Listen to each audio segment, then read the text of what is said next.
Hello, friends, and welcome into another one of our weekly updates from our team here at North Carolina Family. This is the week ending Friday, August the 14th, and we have our intern here. We've got Jerry, John, I'm Mitch. We've got Anna Scott behind the camera. We are ready for a great weekly update. Not a lot happening at the North Carolina General Assembly, but a few updates on things that we've been telling you about over the last couple of weeks or months for that matter. Let's start with HB 328, the bill to regulate hemp-derived consumable products. This has been something that we've been working through. We stood in strong support of it. As we told you last week, it's kind of stalled out for now. Where are we currently with this, Jerry? I think our last note when we were discussing this is we heard after the House did not take the bill up, it passed the Senate on a strong vote, very strong measures to deal with all intoxicating hemp, and then if it was still on the shelf, you had to be 21 or over, and it stopped. It did not get brought up. But we quickly heard that the Speaker and others in leadership want something to happen. They know. And obviously the Senate believes something should happen. We're continuing to hear that there is activity. People from the hemp industry as well as law enforcement people definitely want to see certain things happen. So hopefully, as the legislative process is intended to work, people will come together, hopefully before the end of the year. And that's the last note is they are scheduled once a month to be able to come back, but November after the election is when we hear they probably will be coming back to take some action. This hopefully will be part of what happens then. Very good. Of course, John, to restate our position again, for those of you that haven't listened to one of these before, we firmly believe that these products are bad for all North Carolinians. Of course, this bill would regulate them primarily for people under the age of 21, while some things would be regulated. The intoxicating hemp would be regulated for all North Carolinians. These are bad products. They absolutely are. And the legislation, the conference report that was being considered in the General Assembly, which the Senate had approved and the House was considering but did not take action on, as we understand it, would have gotten 95% of these bad products off the shelves, and those remaining, Jerry, as you said, would only be available for sale to individuals 21 and over. Again, yes, we want all of these products to be done away with. If they're bad for individuals under 21, they're certainly bad for individuals over 21. But we are awaiting to hear from the Speaker's office an announcement that he's selected members of the House, and hopefully they would work in conjunction with members of the Senate to get together to discuss this matter further and come up with a viable solution for North Carolina that will protect, especially children and families all across the state from these very harmful products. Very good. As we reported last month in July, the House and Senate came to an agreement on a state budget. We have a budget now. There were several provisions that we thought were great provisions, some that we were very concerned about. One of those, Jerry, that's been flagged along the way is a provision that mandates crisis prevention, if you will, and helping students be aware of a suicide prevention hotline. Now, this hotline and where it's talked about, there are a lot of different places that these students are made aware of this. The concerning bit of this is that it's not just for public school students, it's also been mandated in the state budget for private Christian schools as well, charter schools, but specifically in religious, private, and Christian schools. A lot of our friends in the Christian school movement and who run Christian schools are very concerned with this compelled speech and where this ends. But it's in the state budget. What do we need to know about that? Yeah. Just as you say, Mitch, there's a big picture concern about this. They're kind of going, if you can come into all schools, public and private now, and require certain information to be posted, certain contact information to be made available, where could this go? I mean, it could start getting into, things that go against biblical, clear truth where a message is required to be posted. But focusing on this immediate situation, I know for me and a lot of others, they have expressed that concern, people like Christian School Association, Return America, and others. In addition to that, though, on this particular subject, to post something with an 800 number or whatever, whether it's on, and it's on student ID, it's on websites, in the schools, students could contact this number or website, whatever. What is the worldview of this person or organization? What is the message they're going to bring to these children who may be struggling? So there are a lot of serious concerns about this, and I think the school association and others are saying we all are concerned about students who are struggling, but what is the best way to help them? And so I think they and we and many others are hopeful they'll come back in and remove this requirement for Christian and private schools.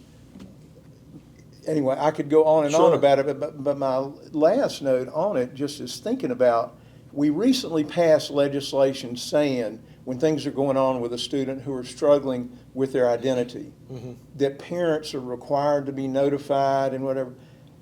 How much more the issue of suicide? Yeah. You know, I'm not aware of any language in this which says if a student expresses this concern, instead of they're working through the school personnel and the personnel are required by law to contact the parents, this is something that's posted on a wall or website. I'm just going, no, this is not the best approach to a very serious situation. Absolutely. Yeah.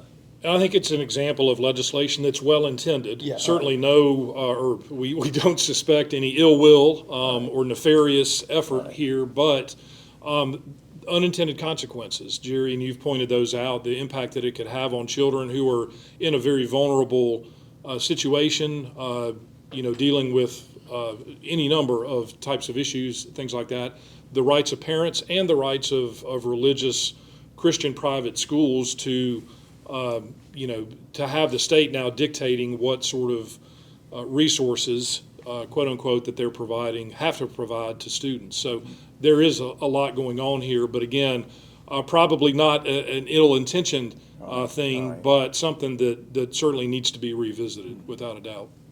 Absolutely. So we'll keep you up to date on this, whether there's some sort of technical correction that's passed or if there's some sort of standalone. We'll keep you up to date on this. We're certainly monitoring this and speaking into it how we can to make sure that not only are students well taken care of, but parents' voices and these Christian schools, these religious organizations, their voices are heard as well. There's speculation that they may come back. Of course, the adjournment resolution creates a sine die or sets up a sine die for December the 18th. There's speculation that they may come back after the elections, November and December, to handle some things. Maybe this is one of the things that they bring up, as well as a potential solution to hemp-derived consumable products then. So we'll keep you up to date on that as well. Some information, some news out of Western North Carolina. We reported this last week. Representative Chuck Edwards has stepped aside. He's taken his name off the ballot there in the U.S. House District 11. The executive committee for that district met, and one name emerged, John, from the list of candidates that put their name in. And there was a lot of speculation going back and forth. Would it be this person or that person? A lot of names were mentioned, and I think some were probably floating or testing the waters. One name has emerged, John, and that is State House Member Jennifer Balkcom. From Henderson County, so in the far western part of the state. She's been in the State House for a number of terms, and has a great relationship with Family Policy Council. She's been a stalwart champion of a lot of pro-life, pro-family causes, which we greatly appreciate. So her name will now be on the ballot for that congressional seat. It's with her coming into this race at such a late juncture. Obviously, she's got a lot of catching up to do, but has a real opportunity in this district to represent North Carolina in our nation's capital in Washington, D.C. So we'll definitely be watching this election with great interest. If you recall, we did a video and podcast with her last year in regard to the Parental Bill of Rights. Right. And so maybe there'll be a link down there below the video that you can find. And Anna Scott just went to make a note of that. So there'll be a link below this video where you can watch that video to see where she stands on a piece of legislation that she helped introduce to bolster parental rights in the state of North Carolina. Of course, the domino effect here is that as she potentially moves to Congress, her House District 117 seat is now up for grabs. The committee to put someone's name on the ballot, the Republican committee to put somebody's name on the ballot, will meet on Thursday night of this week, or did meet on Thursday night at the time that you're watching this. We're recording this on Thursday afternoon. They'll meet tonight, Thursday night, to determine whose name goes on the ballot to replace her on the Republican ticket. We have Tanner Flippin. Tanner. He's been our intern this past summer. We're thrilled that he's been here, thrilled that he's been a valuable part of our team. Tanner, tell us and the people watching a little bit more about your experience this past summer. Of course. Yeah, it's really just been an awesome summer, all through and through. I remember first day coming into the office bright and early after driving in from South Winston-Salem. It was just incredible to be able to get started from the get-go, just going down to the General Assembly and just I didn't know what to expect. I'd never been in the Capitol building before. I didn't know what would the dynamic of that be like, and within the first 15 minutes I was in the Rules Committee just learning all kinds of new things. So it was really incredible just to be able to do that. But then furthermore, just being surrounded by y'all all throughout the summer, it's been really grateful, and just to see my development as a young professional but also as a follower of Jesus, just seeing like such an awesome organization and just the willingness to promote Christian-centered values across our state, wherever it is, whether in the home, in the school, or in our local government or state government. It's just been awesome to be able to see and experience that and help out in whatever way possible. So that's kind of all I've got, and it's just been great just to be able to be here and grow through this time. So you mentioned you've had all kinds of different experiences. You have worked not only at the General Assembly, you've worked in our office on our voter guide, which we'll talk about in just a second. Tell those watching a little bit more about the voter guide and that experience. Of course. Yeah, so with the voter guide, it's been such a unique process getting it to where it is now, eventually to be sent out to you, the voters, throughout the state. I remember first getting started, I was so excited to get started on it that I didn't even know if there was like a right process to go through. So I was making up these spreadsheets that we didn't even need initially. That's what we do with interns. Yes, so it was great just to be able to get started with that. I think one cool experience that I was able to go through with all of the candidates is calling, I guess, around 400 people initially. And it's just been great to be able to go through that and just see that there's such a different dynamic of who people are, whether it's in Wilmington or Asheville. Just people are different, and that's the thing. But we always want to believe that they're working for the best interest of you as a voter. And just being able to hear from some of them and have good conversations with a couple, it's been incredible. That's awesome. You were with us as we wrestled through the questions that we were going to put on the voter guide survey. You've been an integral part of making sure that those surveys come back to us. Yeah. Yeah, well, Tanner's been a great addition to the NC family team. We're really grateful for all of the contributions that he's made over the last 3 months, which has been, a lot in a lot of different areas. We wanted to provide you with a well-rounded, robust experience, but just appreciate so much your positive attitude, your enthusiasm, your willingness to do just about anything. I don't remember anything that you would not do, but we didn't push the envelope too far there. But it has been just a real pleasure to have you on the team, just to see you apply yourself, to ask a lot of questions, about the work that we do here, just about other matters, and to just have interaction with you during this time. It's been wonderful. We will certainly miss you. But are excited that you're going back to your senior year at Liberty University, and we'll be, just watching as the Lord charts your path, and we know that you're going to be faithful in pursuing what He has for you, and we can't wait to see what that is. Thank you. Yeah. Very good. For those out there who are like, should I be an intern at NC Family, or for those out there that might have a student who they might say it'd be a good idea for you to do that, what would you tell those people? Yeah, totally. I think that's the thing, is that looking back, It was probably last October, I think, that I first reached out to Mitch. Yeah. And I mean, it's just like, you just have to take a step forward and do something that you know you might be interested in. And I think, like, not a regret comes to mind at all throughout this summer of what I've been able to experience here. And I think just through and through, as I've already mentioned, that, like, not only did I grow in my career, but I grew as a follower of Jesus. And that's the thing, is that I wanted an opportunity where I could both do that, but also grow and learn something new. And I've learned so much. It's just been incredible. But it's from each person of the team that's been able to pour into me. And so I think, just as an encouragement to anybody that may be looking into a role like this, look into it, because you will not regret it at all. And just, you'll learn so much about things that you think you might be interested in, things that you would have never thought of before. And so definitely, absolutely look into it. Just to reiterate what everybody said, you have been an incredible witness and blessing. It's something we try to remind ourselves of. It's what we do and how we do it. Yep. And I can remember when you're at the legislature, just the interaction and your witness as you were meeting people. Then back here in the office, seeing you when you're in the midst of 400 phone calls, that smile is still on your face. The people were not getting to see it, but they were hearing it in your voice. And I thought, yes. So thank you for your faithfulness and your witness, and the Lord shining through you the whole time. Thank you.